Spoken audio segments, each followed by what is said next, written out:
everyone, welcome to my channel Mamata's Glitz. ಮುಂಬೈಗೆ ಹೋಗಿ ವಡಾಪಾವ್ ತಿಂದಿಲ್ಲ ಅಂದರೆ ಹೋಗಿ ಏನು ಪ್ರಯೋಜನ ಅಲ್ವಾ? ನೋಡಿ, ಮುಂಬೈಯಲ್ಲಿ ಒಂದು ದಿನಕ್ಕೆ 2 ಲಕ್ಷ ಜನರು ಈ ವಡಾಪಾವ್ ತಿಂತಾರೆ. ಮುಂಬೈಯಲ್ಲಿ ಹೇಗೆ ಲೋಕಲ್ ಟ್ರೈನು ಮುಂಬೈ ಕಾ ಜಾನ್ ಹೈ ತೋ ವಡಾಪಾವ್ ಮುಂಬೈ ಕಾ ಶಾನ್ ಹೈ ಅಂತಲೇ ಹೇಳಬಹುದು. ಹಾಗೆ ರಸ್ತೆಯಲ್ಲಿ ಹೋಗುವ ಬಡವರಿಂದ ಹಿಡಿದು ಶ್ರೀಮಂತರವರೆಗೂ, ಸ್ಕೂಲ್ ಮಕ್ಕಳಿಂದ ಹಿಡಿದು ಕಾಲೇಜ್ ಮಕ್ಕಳವರೆಗೂ ಈ ವಡಾಪಾವ್ ತುಂಬಾ ಫೇಮಸ್ಸು. ಅಲ್ಲಿ ಎಷ್ಟೋ ಬಡವರ ಹೊಟ್ಟೆ ತುಂಬುವ ಇದು ಊಟ ಕೂಡ ಆಗಿದೆ ಈ ವಡಾಪಾವ್. ಹಾಗೆ ಇದು ತುಂಬಾ ಚೀಪಾಗಿ ಕೂಡ ಸಿಗುತ್ತೆ. ನಾವು ಮುಂಬೈಯಲ್ಲಿದ್ದಾಗ ಒಂದು ವಡಾಪಾವ್ಗೆ ಕೇವಲ 12 ರೂಪಾಯಿ ಇತ್ತು. ನಾನು ಹೇಳ್ತಾ ಇರೋದು ಒಂದು 10-12 ವರ್ಷದ ಕೆಳಗಿಂದು. ಆದರೆ ಈಗ ಒಂದು 20-25 ರೂಪಾಯಿ ಆಗಿರಬಹುದು. ಹೇಗೆ ಮುಂಬೈ ಕಾ ಪಾಪ್ಯುಲರ್ ವಡಾಪಾವ್ ಹೇಗೆ ಉಟ್ಕೊಂತು ಅನ್ನೋಕ್ಕೆ ಒಂದು ಸಣ್ಣ ಇತಿಹಾಸ ಹೇಳ್ಬಿಡ್ತೀನಿ ನಿಮಗೆ. ಮುಂಬೈಯಲ್ಲಿ 1965ರಲ್ಲಿ ಬೇರೆ ಬೇರೆ ಪ್ರಾಂತದ ಹೋಟೆಲ್ಗಳು ತುಂಬಾ ಫೇಮಸ್ ಆಗಿದ್ವು. ಆದರೆ ಅವ್ರದ್ದು ಊಟ ಆಗಿರ್ಬೋದು, ತಿಂಡಿ ಆಗಿರ್ಬೋದು ಸ್ವಲ್ಪ ಕಾಸ್ಟ್ಲಿಯಾಗಿತ್ತು. ಆಗ ನೋಡಿ, ಮುಂಬೈಯಲ್ಲಿ ಶಿವಸೇನಾ ಮುಖಂಡರಾದ ಬಾಳ್ ಠಾಕ್ರೆಯವರು ಯಾಕೆ ನಮ್ಮ ಲೋಕಲ್ ಜನಕ್ಕೆ ಈ ಒಂದು ಅವಕಾಶ ಕೊಡಬಾರ್ದೆಂದು ಯೋಚಿಸ್ತಾ ಇದ್ರು. ಅಷ್ಟರಲ್ಲಿ ಮುಂಬೈಯಲ್ಲಿ ಯಾವುದೋ ಕಾರಣಕ್ಕಾಗಿ ಫ್ಯಾಕ್ಟ್ರಿಗಳೆಲ್ಲವೂ ಮುಚ್ಚೋ ಹಂತಕ್ಕೆ ಬಂದವು.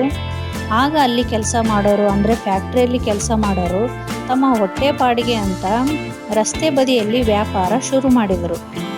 ಮುಂಬೈಯಲ್ಲಿ ಮುಂಚೆಯಿಂದ ಈ ಪಾವಲ್ಲಿ ಆಮ್ಲೆಟ್ ಇಟ್ಕೊಂಡು ತಿನ್ನೋದು, ಪಾವ್ ಅಂದರೆ ಅದೇ ಬ್ರೆಡ್, ಆ ಅಭ್ಯಾಸ ಇತ್ತು. ಅದರಲ್ಲಿ ಅಶೋಕ್ ವೈದ್ಯನಾಥ್ ಎಂಬಾತ ಯಾಕೆ ನಾವು ಈ ಪಾವ್ ಒಳಗಡೆ ವಡೆ ಇಟ್ಬಿಟ್ಟು ಅದಕ್ಕೊಂದು ಗ್ರೀನ್ ಚಟ್ನಿ ಹಾಕಿ ಮಾಡಿದರೆ ಹೆಂಗೆ ಅಂತಂದು ಅವ್ರಿಗೆ ಯೋಚನೆ ಬಂತು. ಹಾಗೆ ಅದನ್ನು ಶುರು ಮಾಡಿದ್ರು ಕೂಡ ದಾದರ್ ಸ್ಟೇಷನ್ ಹತ್ರ ಮೊದಲಿಗೆ ಶುರು ಮಾಡಿದರು. ಅದು ಎಷ್ಟು ಫೇಮಸ್ ಆಯಿತು ಅಂದರೆ ಅಲ್ಲಿ ಟ್ರೈನ್ ಹತ್ತೋ ಜನ ಅಲ್ಲದೇ ಇವ್ರ ಕೈಯಾರು ಮಾಡಿದ ವಡಾಪಾವ್ ತಿನ್ನೋಕ್ಕಂತಲೇ ಸ್ಟೇಷನ್ಗೆ ಬರ್ತಾಯಿದ್ರು, ಅಷ್ಟು ಫೇಮಸ್ ಆಗೋಯಿತು.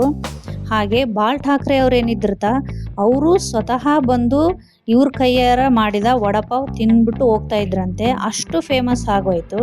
ಹಾಗೆ ಅಲ್ವಾ, ಪ್ರತಿಯೊಂದು ಊರಲ್ಲಿ ಒಂದೊಂದು ಇತಿಹಾಸ ಇರುತ್ತೆ. ನಮ್ಮ ಕರ್ನಾಟಕದಲ್ಲಿ ಮೈಸೂರು ಪಾಕ್ಗೆ ಕೂಡ ಒಂದು ಇತಿಹಾಸ ಇದೆ. ಯಾರಿಗೆಲ್ಲ ಈ ಇತಿಹಾಸ ಗೊತ್ತಿಲ್ಲ ಅವರು ಕಮೆಂಟ್ನಲ್ಲಿ ಕೇಳಿ, ನಾನು ಮೈಸೂರು ಪಾಕ್ ಮಾಡುವುದು ಹಾಗೆ ಅದರ ಇತಿಹಾಸ ಎಲ್ಲನೂ ತಿಳಿಸ್ಕೊಡ್ತೀನಿ. ಇನ್ನು ವಡಾಪಾವ್ದ ಇತಿಹಾಸ ಅಂತೂ ತಿಳ್ಕೊಂಡ್ವಿ, ಇದನ್ನು ಹೇಗೆ ಮಾಡುವುದಂತ ಕೂಡ ತಿಳಿಯೋಣ. ಮೊದಲಿಗೆ ಇದಕ್ಕೆ ಬೇಕಾಗುವ ಇಂಗ್ರೀಡಿಯೆಂಟ್ಸ್ ನೋಡೋಣ.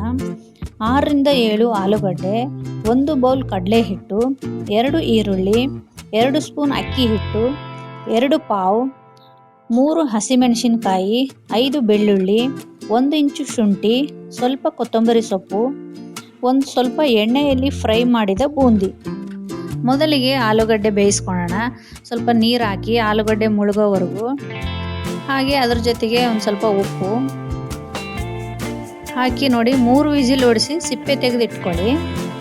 ಹಾಗೆ ನೋಡಿ, ಸಿಪ್ಪೆ ತೆಗೆದ ಆಲೂಗಡ್ಡೆನ ಒಂದು ಬೌಲಿಗೆ ಹಾಕ್ಕೊಳ್ತಾ ಇದ್ದೀನಿ. ಇದನ್ನು ನೋಡಿ ಒಂದು ಮ್ಯಾಶರ್ ತೊಗೊಂಡು ಚೆನ್ನಾಗಿ ಮ್ಯಾಶ್ ಮಾಡಿ. ಆಲೂಗಡ್ಡೆ ಫುಲ್ ಮ್ಯಾಶ್ ಆಗಬೇಕು, ಹಂಗಂದ್ರೆ ನಿಮಗೆ ಅದು ವಡೆ ಚೆನ್ನಾಗಿ ಬರುತ್ತೆ. ನೋಡಿ, ಈ ಥರ ಎಲ್ಲನೂ ಮ್ಯಾಶ್ ಆಗಿರಬೇಕು. ಈಗ ನೋಡಿ, ಒಂದು ಮಿಕ್ಸಿ ಜಾರಿಗೆ ಒಂದು 3 ಹಸಿಮೆಣಸಿನಕಾಯಿ, ಹಾಗೆ ಒಂದು ಸ್ವಲ್ಪ ಕೊತ್ತಂಬರಿ ಸೊಪ್ಪು, ಸ್ವಲ್ಪ ಶುಂಠಿ ಬೆಳ್ಳುಳ್ಳಿ ಎಲ್ಲನೂ ಮಿಕ್ಸಿ ಮಾಡಿ ಸ್ವಲ್ಪ ಪೇಸ್ಟ್ ಥರ ಮಾಡಿ ಅದೇ ನೀವು ಮ್ಯಾಶ್ ಮಾಡಿಟ್ಕೊಂಡಿರ್ತೀರಲ್ಲ ಆಲೂಗಡ್ಡೆಗೆ ಸೇರಿಸಿ. ಹಾಗೆ ಅದ್ರ ಜೊತೆಗೆ ಅರ್ಧ ಸ್ಪೂನ್ ಜೀರಿಗೆ, ಅರ್ಧ ಸ್ಪೂನ್ ಅರಿಶಿಣ, ಹಾಗೆ ಅರ್ಧ ಸ್ಪೂನ್ ಅಚ್ಕಾರದ ಪುಡಿ, ಅರ್ಧ ಸ್ಪೂನ್ ಜೀರಿಗೆ ಪುಡಿ, ಅರ್ಧ ಸ್ಪೂನ್ ಧನಿಯಾ ಪುಡಿ, ಅರ್ಧ ಸ್ಪೂನ್ ಉಪ್ಪು. ನೀವು ಧನಿಯಾನ ಸ್ವಲ್ಪ ತರಿತರಿಯಾಗಿ ಕೂಡ ಹಾಕೋಬೋದು, ಚೆನ್ನಾಗಿರುತ್ತೆ. ಹಾಗೆ ಕಟ್ ಮಾಡಿದ ಕೊತ್ತಂಬರಿ ಸೊಪ್ಪು ಎಲ್ಲನೂ ಚೆನ್ನಾಗಿ ಮಿಕ್ಸ್ ಮಾಡ್ಕೊಳ್ಳಿ. ಆಲೂಗಡ್ಡೆ ಜೊತೆಗೆ ಎಲ್ಲನೂ ಚೆನ್ನಾಗಿ ಬೆರಿಬೇಕು. ನೋಡಿ, ಈ ಥರ ಕಲಸಿ ಸೈಡ್ಗೆ ಇಟ್ಕೊಳ್ಳಿ. ಈಗ ಅದಕ್ಕೊಂದು ಒಗ್ಗರಣೆ ಮಾಡೋಣ. ಕಡಾಯಿಗೆ 2 ಸ್ಪೂನ್ ಎಣ್ಣೆ ಹಾಕ್ಕೊಳ್ಳಿ. ನೋಡಿ, ಎಣ್ಣೆ ಬಿಸಿ ಆದಮೇಲೆ 1 ಸ್ಪೂನ್ ಸಾಸಿವೆ,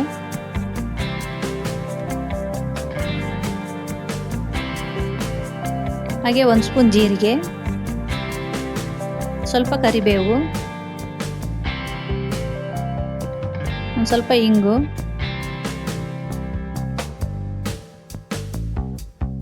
ನೋಡಿ ಕಟ್ ಮಾಡಿ ಇಟ್ಕೊಂಡಿರ್ತೀವಲ್ಲ ಈರುಳ್ಳಿ ಹಾಕಿ ಈರುಳ್ಳಿ ಬೇಯೋಕ್ಕೋಸ್ಕರ ಸ್ವಲ್ಪ ನಾನು ಉಪ್ಪು ಹಾಕ್ಕೊಳ್ತಾ ಇದ್ದೀನಿ. ಯಾಕಂದರೆ ನಾವು ಆಲೂಗಡ್ಡೆ ಬೇಯಿಸುವಾಗೂ ಹಾಕಿರ್ತೀವಿ, ಆಮೇಲೆ ಮ್ಯಾಶ್ ಆದ್ಮೇಲೆ ಕೂಡ ನಾನು ಹಾಕಿದ್ದೀನಿ. ಹಾಗಾಗಿ ನೋಡ್ಕೊಂಡು ಹಾಕ್ಕೋಬೇಕು, ಉಪ್ಪು ಜಾಸ್ತಿ ಆಗಿಬಿಡುತ್ತೆ. ನೋಡಿ ಇಷ್ಟು ಬೆಂದರೆ ಸಾಕು.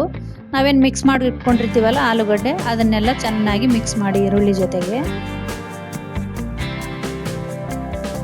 ಒಂದು ಮಿಕ್ಸಿಂಗ್ ಬೌಲ್ ತೊಗೊಳ್ಳಿ, ಅದಕ್ಕೆ ಒಂದು ಸ್ವಲ್ಪ ಕಡಲೆ ಹಿಟ್ಟು, ಹಾಗೆ 2 ಸ್ಪೂನ್ ಅಕ್ಕಿ ಹಿಟ್ಟು, ಒಂದು ಅರ್ಧ ಸ್ಪೂನ್ ಅರಿಶಿಣ, ಅರ್ಧ ಸ್ಪೂನ್ ಉಪ್ಪು, 1/4 ಸ್ಪೂನು ಅಡುಗೆ ಸೋಡಾ, ಅರ್ಧ ಸ್ಪೂನ್ ಅಚ್ಕಾರದ ಪುಡಿ ಎಲ್ಲನೂ ಒಂದು ಸಲ ವಿಸ್ಕರಲ್ಲಿ ಕಲಸಿ, ಫಸ್ಟ್ ಡ್ರೈ ಪೌಡ್ರನ್ನ ಎಲ್ಲ ಕಲಸಿ, ಅದಾದಮೇಲೆ ನೀರು ಹಾಕಿ ನೋಡಿ ಮಿಕ್ಸ್ ಮಾಡ್ಕೊತ ನೀರು ಮಿಕ್ಸ್ ಮಾಡ್ಕೊಳ್ಳಿ, ಯಾಕಂದರೆ ಜಾಸ್ತಿ ಆಗಿಬಿಡ್ಬೋದು. ನೋಡಿ ಹಿಟ್ಟಿಗೆ ಎಷ್ಟು ಬೇಕಾಗುತ್ತೆ ಅಷ್ಟು ನೋಡ್ಕೊಂಡು ಕಲಿಸ್ಕೊಳ್ಳಿ. ಒಟ್ಟಿಗೆ ಹಾಕ್ಕೊಂಬಿಡ್ಬೇಡಿ ನೀರು. ನೋಡಿ ಈ ಥರ ಎಲ್ಲ ಚೆನ್ನಾಗಿ ಕಲಸಿ, ಈ ಹದ ಇದ್ದರೆ ಅಷ್ಟು ಸಾಕು. ಈಗ ನೋಡಿ ಕಡಾಯಿ ಎಣ್ಣೆ ಬಿಸಿ ಇಟ್ಟಿದ್ದೀನಿ. ಅದಕ್ಕೆ ನೋಡಿ ಒಂದು ಸ್ವಲ್ಪ ಹಿಟ್ಟು ತೊಗೊಂಡು ಈ ಥರ ಸುಮ್ಮನೆ ಹಾಕಿ. ಇದು ಯಾಕಂದರೆ ನಾವು ಮಸಾಲೆ ಪುಡಿ ಮಾಡೋದಕ್ಕೆ ಇದನ್ನು ಬಳಸ್ತೀವಿ. ಆ ಮಸಾಲೆ ಪುಡಿಗೆ ಟೇಸ್ಟ್ ಬರೋದೇ ಇದರಿಂದ. ಇದರಲ್ಲಿ ಸೀಕ್ರೆಟು, ಮುಂಬೈ ವಡಪಾವ್ನಲ್ಲಿರೋ ಸೀಕ್ರೆಟ್ ಅಂದರೆ ಇದೆ. ಆ ಟೇಸ್ಟ್ ಬರೋಕ್ಕೆ ಕಾರಣ ಈ ಬೂಂದಿಂದನೇ. ನೋಡಿ ಇದನ್ನೊಂದು ಸ್ವಲ್ಪ ಫ್ರೈ ಮಾಡಿ, ಆ ಶೇಪ್ ಏನೋ ಆ ಶೇಪ್ ಈ ಶೇಪ್ ಮಾಡ್ಬೇಕಂತ ಏನೂ ಇಲ್ಲ, ಸುಮ್ಮನೆ ನೀವು ಇಟ್ಟು ಬಿಡಿ ಅಷ್ಟೇ.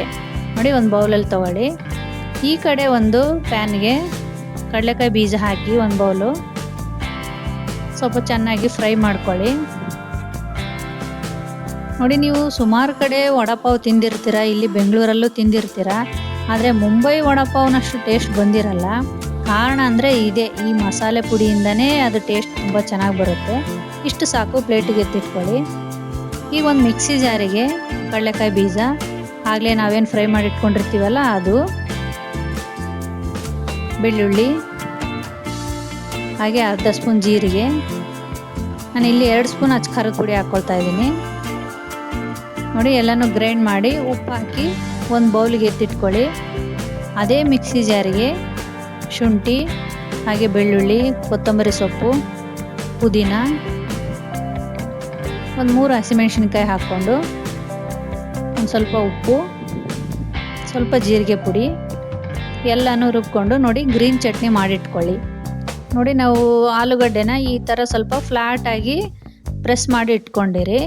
ನಾವು ಕಲಿಸ್ಕೊಂಡಿರ್ತೀವಲ್ಲ ಹಿಟ್ಟು, ಅದರಲ್ಲಿ ಎಲ್ಲನೂ ಚೆನ್ನಾಗಿ ನೋಡಿ ಈ ಥರ ಕೋಟ್ ಆಗಬೇಕು ಆಲೂಗಡ್ಡೆಗೆ. ನೋಡಿ ಸ್ಪೂನ್ಲಿಂದ ಒಂದೊಂದಾಗಿ ಎಣ್ಣೆಗೆ ಬಿಡಿ. ನೋಡಿ ಎಣ್ಣೆಗೆಲ್ಲನೂ ಒಂದೊಂದಾಗಿ ಬಿಡಿ ಸ್ಪೂನ್ಲೆ. ಎಣ್ಣೆ ಬಿಸಿ ಇರುತ್ತೆ, ಕೈಗೆ ಸಿಡಿಯುತ್ತೆ, ಹಾಗಾಗಿ ಸ್ಪೂನ್ ಸಹಾಯದಿಂದನೇ ನೀವು ಎಣ್ಣೆಲಿ ಬಿಟ್ಕೊಳ್ಳಿ.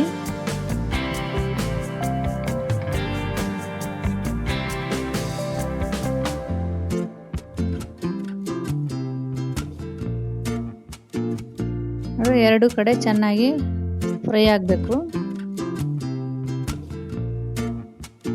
ಟರ್ನ್ ಮಾಡಿ ವಡಾನ.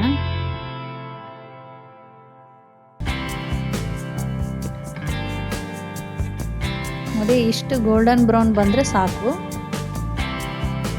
ಒಂದು ಪ್ಲೇಟಿಗೆ ಎತ್ತಿಟ್ಕೊಳ್ಳಿ.